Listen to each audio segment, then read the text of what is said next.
London System adalah pembukaan yang solid. Sebagai pemain hitam, menghadapi pembukaan ini Anda sebaiknya tidak merespon dengan agresif. Diperlukan pemahaman posisional yang mendalam ketika kita berhadapan dengan pembukaan ini. Sebagai pembelajaran hari ini, kita akan menampilkan bagaimana Magnus Carlsen menghadapi London System. Gata Kamsky sebagai putih mengawali dengan D4. Kuda F6, kuda F3, pion didorong, gajah F4, menandakan bahwa permainan akan memasuki London System.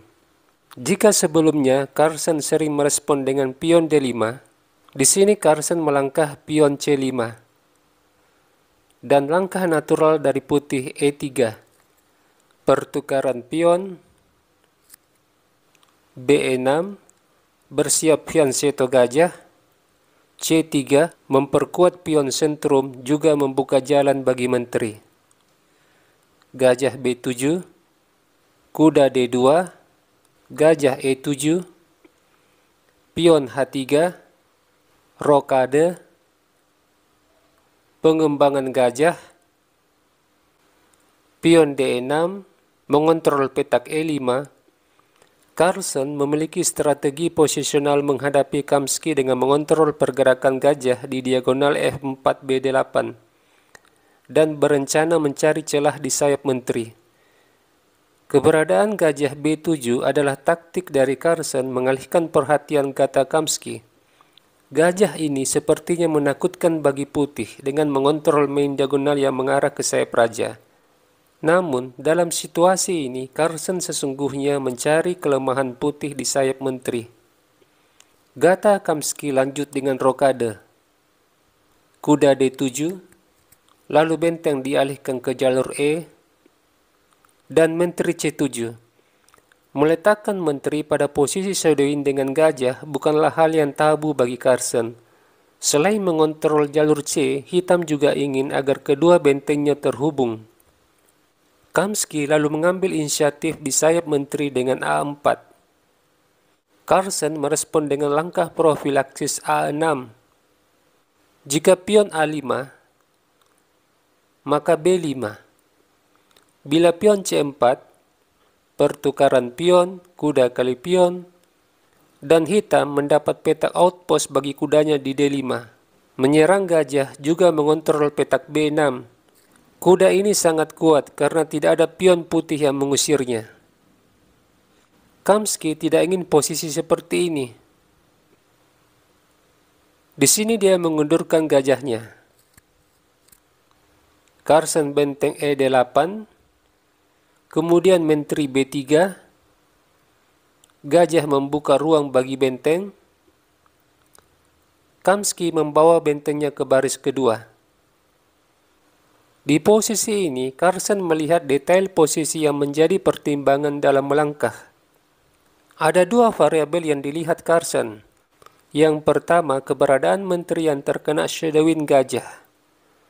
Meski saat ini posisi menteri berada dalam keadaan baik-baik saja, tetapi di waktu mendatang hal ini bisa mendatangkan bahaya bagi hitam. Dan variabel kedua yang dilihat Carlsen, bahwa perlunya penguatan bagi hitam dalam penguasaan main diagonal. Hal ini perlu untuk menambah kekuatan di main diagonal. Dari kedua variabel ini, Carlsen melangkah gajah C6, memberi tempat bagi menteri di B7. Kamsky lalu mendorong pionnya. Menteri B7 menghindar dari shadowing gajah dan memperkuat posisi hitam di main diagonal. Kamsky memusatkan kekuatan benteng di jalur E. Lalu Carlsen dengan cerdik dorong pion D5, menutup pergerakan pion D4. Dengan sendirinya membuat pion D4 menjadi pion lemah. Kamsky lalu memukul pion, gajah kali pion, gajah diadu, kemudian benteng menambah tekanan terhadap gajah dengan menggerakkan benteng. Pertukaran gajah, Carlsen lalu memukul dengan menteri, mengajak Kamsky bermain ending, dan putih menerima penawaran dari Carlsen. Kemudian kuda memukul, Memasuki endgame, seperti yang Anda lihat, keberadaan dua benteng putih di jalur E merupakan kelemahan putih. Kamsky membutuhkan waktu melakukan koordinasi kedua bentengnya, sebab jalur E tertutup oleh pion, dan benteng hitam menguasai jalur strategis. Ini adalah jalur terbuka, tak ada satupun pion di jalur ini. Permainan berlanjut dengan kuda E4, benteng C6 bersiap menyusun benteng, kuda E5, Carlsen memukul kuda, pion kali kuda, lalu benteng disusun, gajah G3, kemudian gajah menyerang benteng, benteng D1, benteng diadu, pertukaran benteng, benteng kali benteng, skak, raja H2, pion H6, pion F3. Sekarang kita berada di langkah ke-29. Nampak keunggulan dari hitam adalah benteng dan gajahnya yang menguasai ruang. Begitupun posisi kuda yang menempati petak strategis. Carlsen butuh beberapa langkah lagi untuk menambah keunggulan dengan memetik pion putih. Dia terlebih dahulu menyerang pion A4. Kamsky mengalihkan benteng ke jalur C. Hitam melangkah raja H7. Dibalas dengan gajah menekan pion. Lalu pion dipukul dengan benteng. Sekarang Carlsen unggul satu pion. Kamsky lalu menyerang pion dengan kuda. Raja melindungi pion. Di sini benteng tidak bisa ke petak C7, sebab ada kuda yang mengontrol. Kamsky membawa bentengnya menyerang gajah. Kemudian pion F5.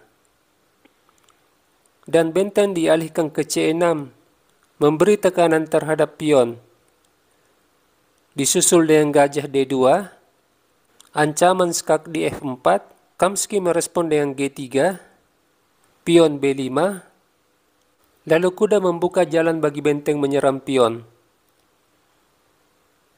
Carlsen menyerang pion dengan benteng, berusaha menciptakan pion bebas di sayap menteri. Pion dipukul, raja lari. Kamsky lalu melindungi pion dengan gajah, tetapi Carlsen dengan cerdik mengadu gajah. Gajah ditukar. Sebelum kuda memukul, Carlsen terlebih dahulu memukul pion dengan keuntungan tempo, skak. Raja G1, disusul dengan kuda kali gajah. Kamsky lalu memukul pion A6, dan Carlsen melakukan skak.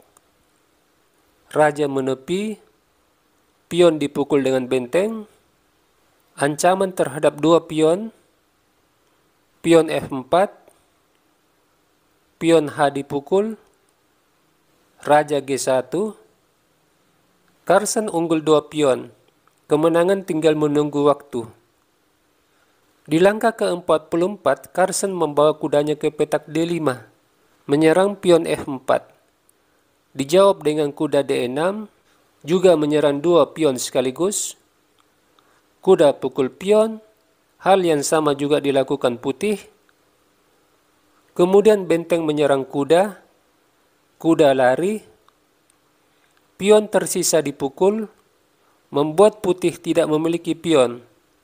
Kamsky melanjutkan perlawanan dengan menyerang pion.